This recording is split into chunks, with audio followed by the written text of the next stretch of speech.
सुप्रभात विद्यार्थियों, आपके अपने YouTube चैनल पवन शर्मा में आपका हार्दिक स्वागत है।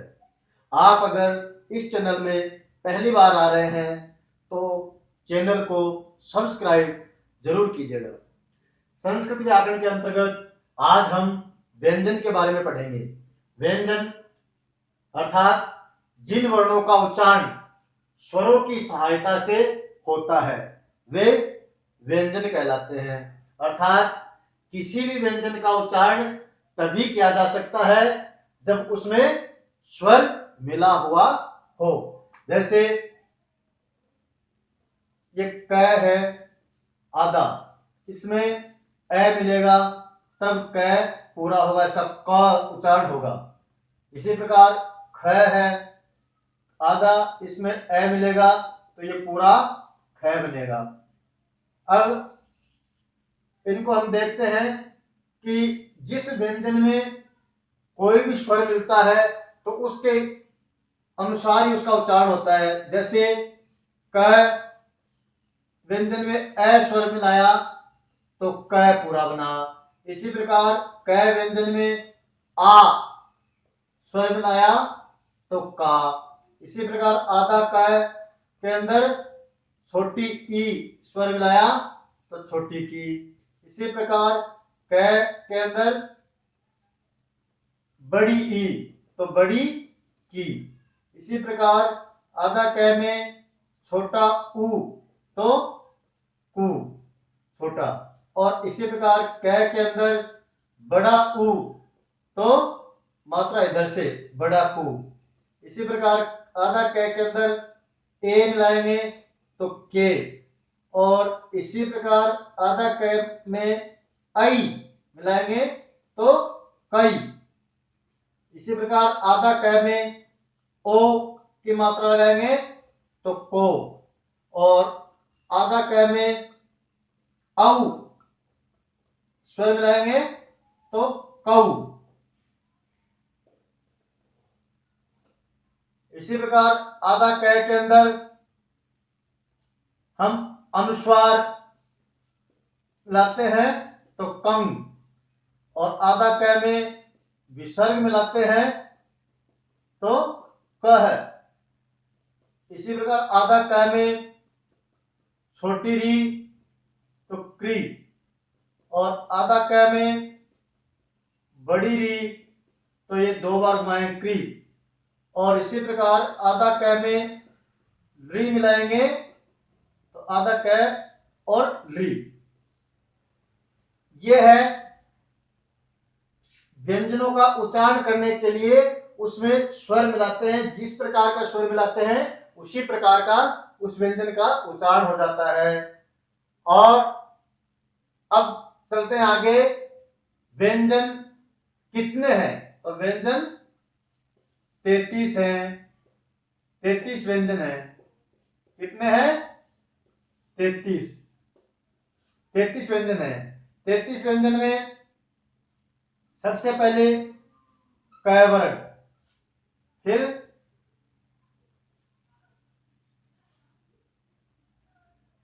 च वर्ग, फिर ट वर्ग, फिर त वर्ग, फिर प वर्ग। अब क वर्ग में आते हैं क, ख, ग, घ और ग। च वर्ग में आते हैं च, छ, ज, झ और ञ। ट वर्ग में आते हैं ट, ठ, ड, ढ और अण। त वर्ग में आते हैं त, थ, द, ध और न। प वर्ग में आते हैं प, फ, ब, भ और म। ये भी 5 है, ये भी 5 है, ये भी 5 है, ये भी 5 है और ये भी 5 है। 5, 5, 10, 5, 15, 5, 25 और 5, 10, 15, 20 और 25, ये 25 हो गए। इन 25 को जिनमें क वर्ग कैसे शुरू हो रहा है, च वर्ग जैसे, प वर्ग तैसे, त वर्ग तैसे और प वर्ग पैसे, इन 25 को हम कहेंगे स्पर्श व्यंजन। इन 25 का नाम क्या है? स्पर्श व्यंजन। अब इनके बाद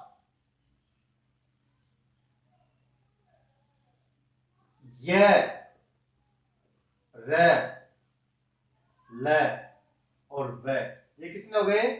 4। इन 4 को हम कहेंगे अंतस्थ व्यंजन। इन 4 का नाम है अंतस्थ व्यंजन। इसके बाद श, श, स और ह, इन 4 को कहेंगे हम ऊष्म व्यंजन। ये 25 है स्पर्श व्यंजन, ये 4 है अंतस्थ व्यंजन और ये 4 है ऊष्म व्यंजन। टोटल कितने हो गए? 5, 10, 15, 20, 25, 29 और 33। ये 33 हो गए व्यंजन। अब इसमें रह जाता है अक्षत्र और गे। अब अक्षत्र गे आते हैं संयुक्त व्यंजन में, उनको क्या कहते हैं? संयुक्त व्यंजन।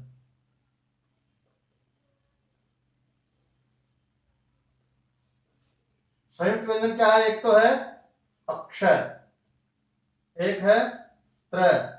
तो अक्षर संयुक्त कैसे है? इसमें क, आधा क आधा स और ये क्ष पूरा, इसलिए ए मिला दो इसमें, इनका मिश्रण है क्ष।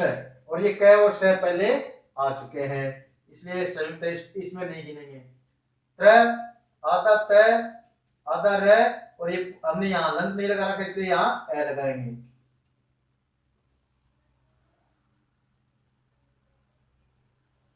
अक्षर त्र, त्र हो गया।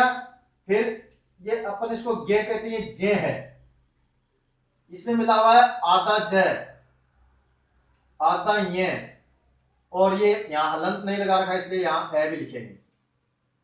और अक्षर त्र गे के बाद में एक हम ऐसा लिखा देखते हैं स्र, इसमें आधा स, आधा र और ये अलंत नहीं लगा रहा, इसलिए ए। और एक ऐसा लिखा हुआ मिलता है, इसको हम विद्यालय में लिखा हुआ मिलता है आपको, तो ये दे है, इसको कई बच्चे ध मान लेते हैं, ध अलग है और ये दे है। इसमें आधा द और आधा ये और इसके हलंत नहीं लगा रखा, इसलिए ये ए स्वर मिला देंगे। तो ये अक्षर त्र गे स और दे, ये 5 हैं वो संयुक्त व्यंजन हैं। इनके अंदर दो दो व्यंजन मिले हुए हैं और इन व्यंजन की पहले से हम गिनती कर चुके हैं, इसलिए इनकी अलग से अक्षर गे और स्र दे इनकी अलग से गिनती नहीं करेंगे, इसलिए व्यंजन हम 33 ही मानेंगे।